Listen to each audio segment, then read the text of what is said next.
En este video aprenderás a alimentar de forma adecuada a las personas que padecen de Alzheimer. Con el tiempo, las personas de edad avanzada pierden el apetito y la sed. Sin embargo, una persona que no se alimenta se vuelve débil. La enfermedad hace que el deterioro de la salud y el riesgo de caídas aumenten de 2 a 6 veces. Se trata de un verdadero círculo vicioso que conduce a la pérdida de independencia y a un incremento en la carga de trabajo, tanto para la familia como para los amigos de la persona enferma. Cuando una persona padece Alzheimer, el riesgo de desnutrición aumenta porque el paciente puede olvidarse de comer, no lleva una dieta variada o le da miedo a asfixiarse.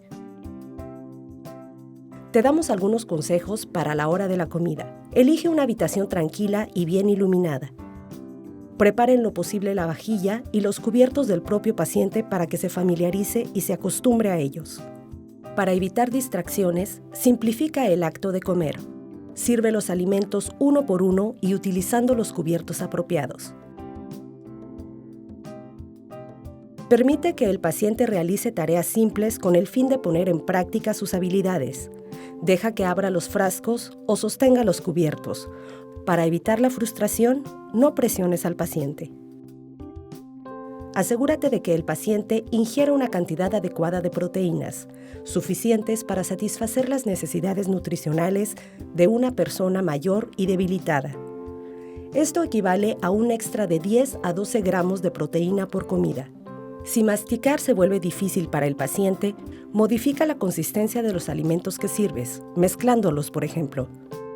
Es normal que los pacientes con Alzheimer se ahoguen al comer. Estate atento y hácelo saber a su médico. Bajo la dirección del médico, adapta la consistencia de los alimentos y aumenta la viscosidad de los líquidos para minimizar la probabilidad de atragantamiento. Asegúrate de que el paciente beba al menos 1,5 litros de agua al día.